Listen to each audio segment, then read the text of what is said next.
Hello, Facebook land, my adventuring friends. I'm going to give a second. I am surprised going live. I can't wait to talk about a couple of things today. I was on a call with a client that sparked some thoughts that I wanted to come to you and share. So I'll give a minute since I'm showing up as a surprise for a couple of my friends to join here. And even if you're catching this on the replay, definitely put in that comment, hashtag replay. I'd love to get your input and thoughts as you go through this.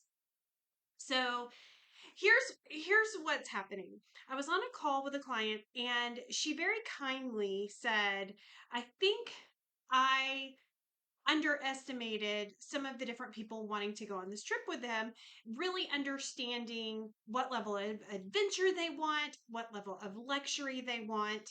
And so I wanted to come to you and share 5 different kinds of luxury travelers and figure out which one are you in. Think about the kinds of travel you like when you plan vacation. If you love even building out all those details yourself, or having someone like me, a trusty travel advisor, to build that custom vacation for you. No matter which way you do it, I think you might fall in one of these 5 camps. So let's dig in. Number one, the traditional luxury traveler. So when I think of a traditional luxury traveler, maybe you envision someone a little bit older than you. They're always at the Four Seasons. They're always at the Ritz-Carlton. They want opulence. They want a higher end experience. They want to have someone at their beck and call, right? So do you fall into that category? Let's keep going and see what you think about the others. The second one is the glamorous luxury traveler. This has become a whole new category unto itself with the invention of Instagram. Think about all those gorgeous pictures you see when you're maybe surfing and someone else is traveling, or they're setting up that beautiful photo shot, and all you see is that picture perfect experience.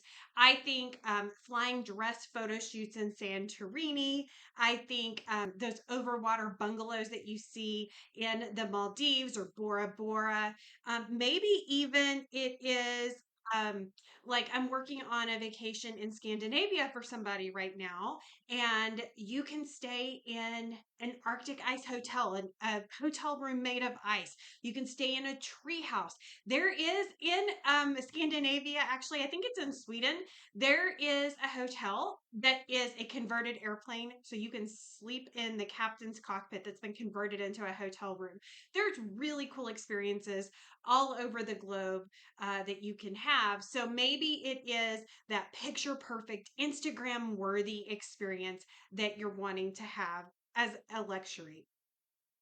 The third type is the immersive luxury traveler. So this one, you think about off the beaten path, cultural immersion, genuine connection. Maybe you connect with someone that is a local boutique that only certain locals know.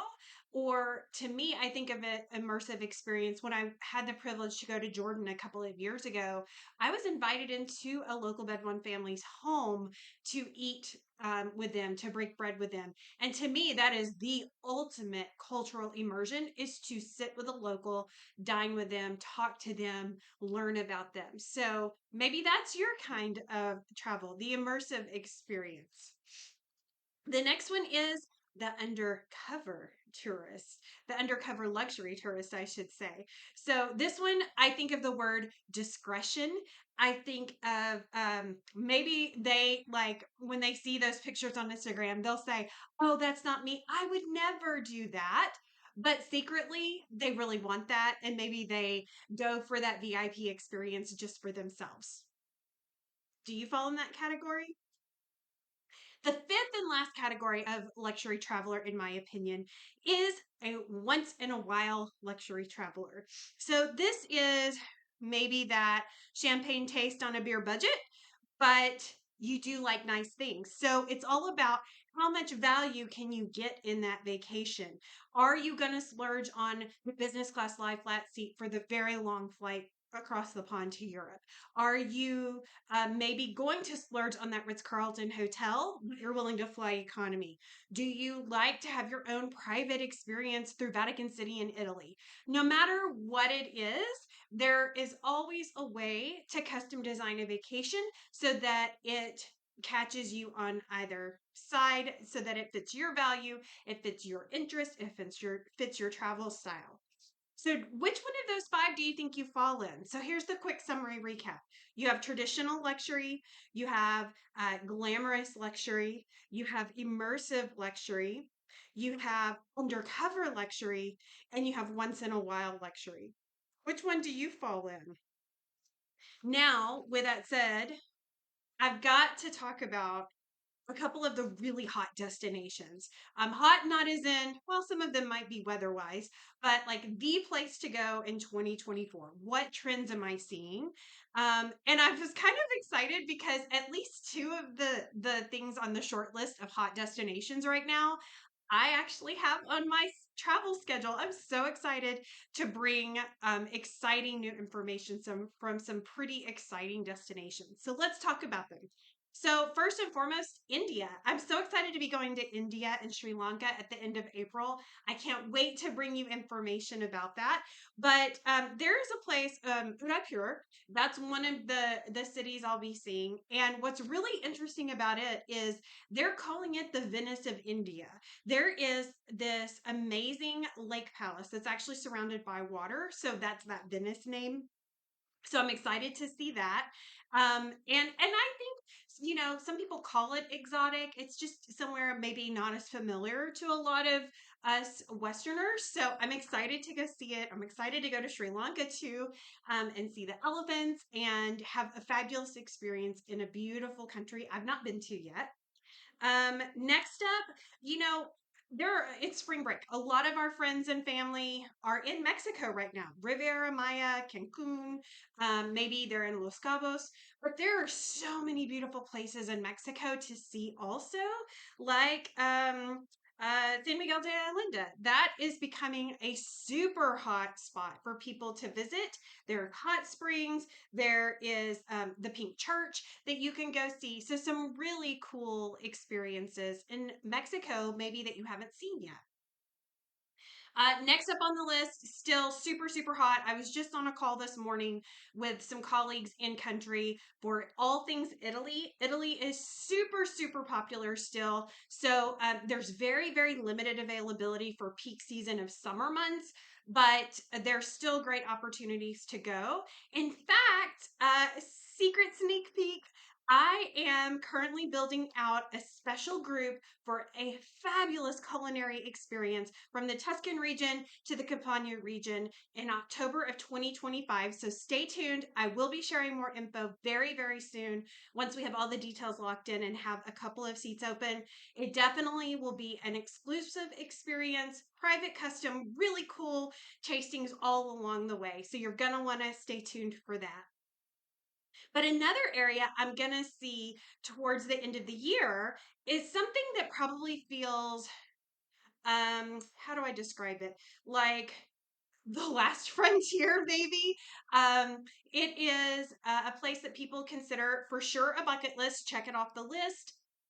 And most people tend to think that it's only for people that have already seen everything, been there and done that. And that is Antarctica.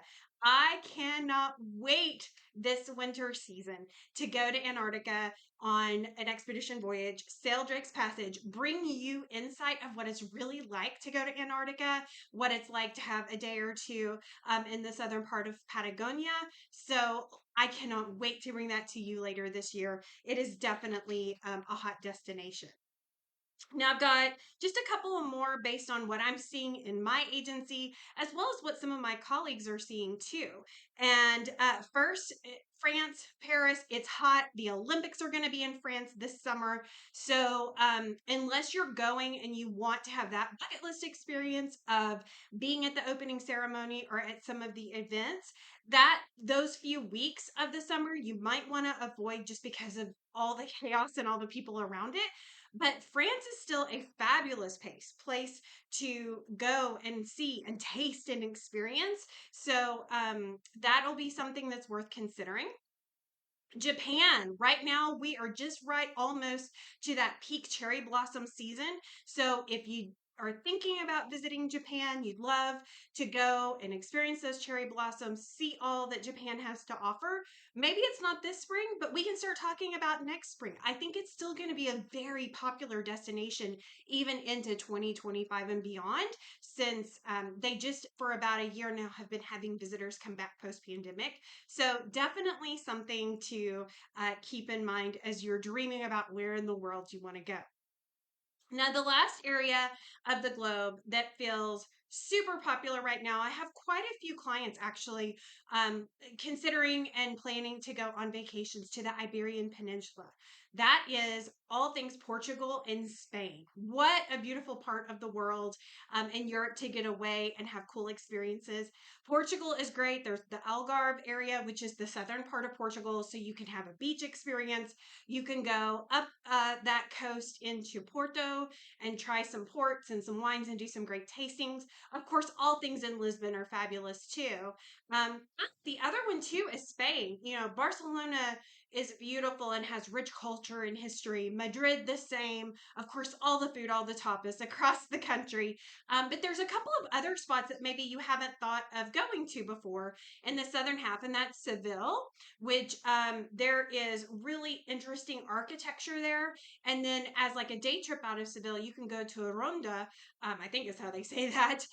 And that is where one of the oldest bullfighting rings is. And that's where the long bridge that connects the two parts of the city is. The Puerto Nuevo, I think is. I'm butchering those Spanish names, so forgive me if I said that wrong.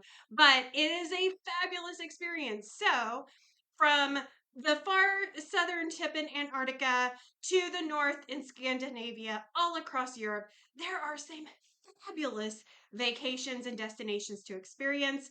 Maybe you're catching this while you're at home on spring break and having a little bit of a Debbie Downer moment of, dang, we should have booked a vacation. Don't worry, there's still plenty of time to go and see the world. There are great destinations, there are great activities to have. But like we talked about in the beginning of this chat today, everybody's definition of luxury is a little bit different. Maybe you like that opulence, maybe you like it to be a little understated. So, no matter the kind of vacation you like, I would love to talk to you about it. Hear about your favorite things you've seen in the world, where you're dreaming of going to next, and ultimately, I just hope you have a great adventure. So, I wish you a terrific Tuesday this afternoon. Go put your feet up. I have the windows open here. It's time to go get maybe an afternoon treat and enjoy the beautiful weather. So we'll see you soon. Bye, you guys.